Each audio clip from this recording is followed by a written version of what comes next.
A cute little baby girl, yet to be born, is in her mother's womb, in her safest territory. But at this particular moment, the baby girl is not feeling safe because it can see that her mother is unsafe. Her mother is unsafe, uncomfortable, and scared.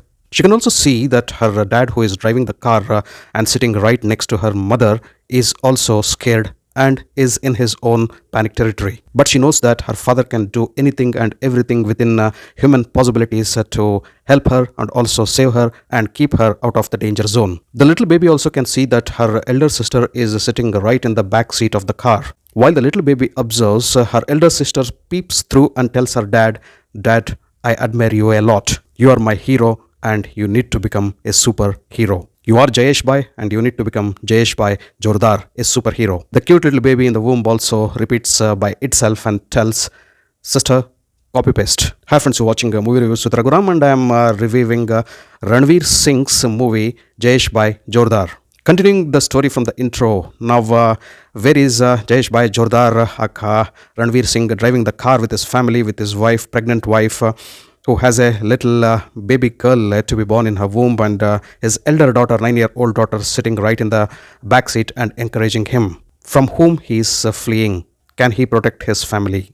To know all these things, you need to watch the movie Jayeshbhai Jordaar. Jayeshbhai Jordaar is a movie which has its soul in the right place. It has a couple of messages to deliver. The messages the movie Jayeshbhai Jordaar wants to give are relevant, significant, sensible, and sensual. But from where we see in 2022, the concept and also the message looks outdated because there is a lot of awareness about the points the movie wants to prove or show. The social messages it wants to display on the screen through the screenplay and story seems to be outdated, and many people, if not all, are aware of those social issues. And when the relevance of the social issues itself does not exist to a larger extent, it feels very difficult for the viewers and audience to catch up with the concept or also get connected to the story and also the characters of the movie. The movie would have been well off if it were released probably 20-25 years ago. Putting it the other way, the social issues which the movie tries to address and the points it tries to prove are tried and tested formulations and have been experimented plenty of times, not only in Bollywood but also in many languages in Indian cinema. So the concept is good, idea is good, ideology is good, the social issues which the movie wants to rake up are also really good.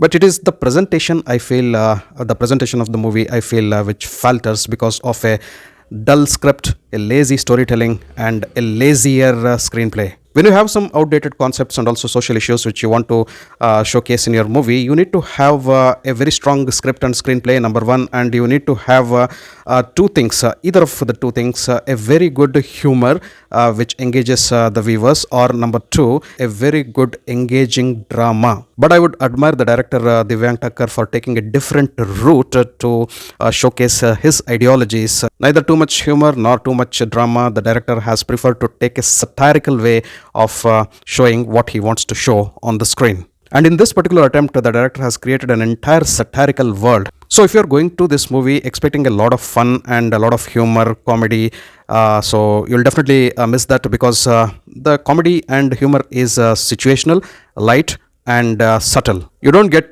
plenty of laugh out loud moments in the movie. And if you're expecting a strong drama, the strong drama is also absent, but in fact there is a over the head or over the top drama in the second half. So the movie Jayeshbhai Jordaar is a combination of light humor, plenty of satire, satires in satires, and over the top drama.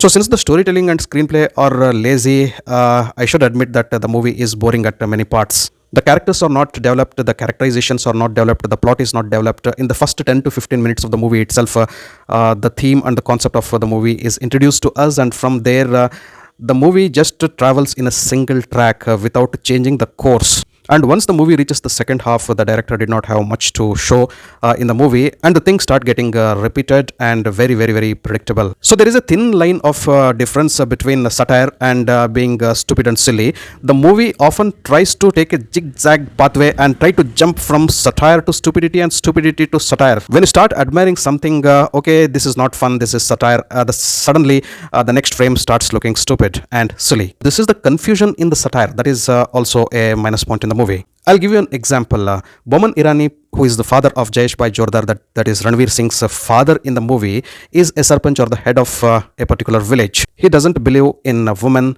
ladies, a girl child, or any species of that particular sort. He doesn't respect, he doesn't acknowledge, he doesn't value a woman or a girl. Once a girl gets a complaint telling that the boys in the village are teasing the girls, and then Boman Irani takes a decision that there shall be a ban on the fragrant soaps. This is because if girls starts using fragrant soaps, the boys will be attracted to that particular fragrance, and they can do all sorts of stupid things like teasing or even more to the girls. Now, would you laugh at this particular scene as a comedy? If you laugh, you are an irresponsible audience, insensible viewer, because that is not a point to be laughed at. Now, do you understand it like a satire? Yes, you can. If you don't laugh, that means to tell that you have applied filters over satire and humor. That also means to tell that you are trying to judge each and every scene of the movie and trying to view the movie as a responsible viewer, as a sensible viewer. This also means that you are not enjoying the movie. So there are many such scenes in the movie. You have a village in which Puneet Isar is the head of that particular village. There is no single woman life in that village. Can you even imagine such a thing? No wife, no lover, no daughter accepted. No mother, no sister in that village. How come you people exist? And I feel that entire scene, and there is a lot of involvement of that particular village in the second half of the story, the second half of the movie. I feel if that scene weren't there, if that entire village weren't there, if those characters weren't there, it would have been more sensible. Then would you think that it is a satire? It is left to you. So on one side you have a village whose head doesn't like or respect women. On the other side you can see a village there are no women at all, and people are repenting because they don't have women with them. So is it a consequence? So are those two different villages shown as reflections of each other? If you start ignoring and disrespecting women, one day you will not have any women in your life, and when you don't have any women in your life, the world will be a hell for you. Again, satire in a satire. It depends on what kind of audience and viewer are you while watching this particular movie and these particular frames. Now, going into the depth of the movie, if you are a hardcore movie critic, I am not, you would feel that many things in the movie have been stereotyped. I wish the movie would have shown a small disclaimer to tell that the particular sections of people or geographies of people are not stereotyped in the movie. The disclaimer is definitely missing. So the first half of the movie is a little bit enjoyable, and the second half of the movie is predictable, boring, and over the top. And when it comes to the climax, it's just horrible. Coming to the acting department, Ranveer Singh, yes, I should tell, he has excelled as Jayeshbhai and Jayeshbhai Jordaar. He is timid and less of courage, but has that latent courage in himself to protect his family, to shield his family. He is not a rebellion, but can be rebellious at times. So here Jayeshbhai Jordaar is not a hero, not a superhero, but he is a super dad every girl child would love to have. The innocence and helplessness which Jayeshbhai Jordaar's character Ranveer Singh displays on the screen is really exemplary, and some scenes have really come out good.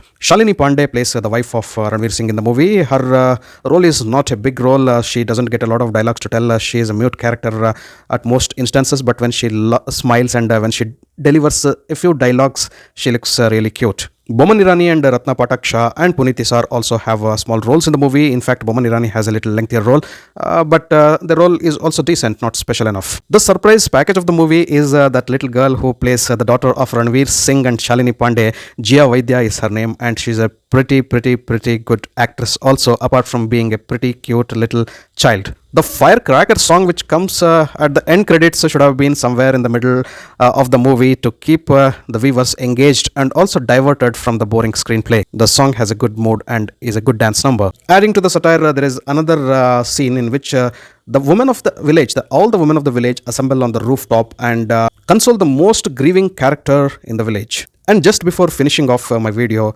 there is one more addition to this particular movie which you can decide whether it should have been there or not. The importance of puppy and the puppy class which Jayeshbhai Jordaar gives to the women of the village. What is this puppy lesson? You just watch the movie and you'll know it. Coming to my final verdict on Jayeshbhai Jordaar, so you can watch this movie as a okayish one-time watch. Nothing special, nothing different, outdated, outplotted, and is only catchy at some places where the movie tries to deliver very important messages through a satirical way. If you love watching comedy satires, you will love Jayeshbhai Jordaar.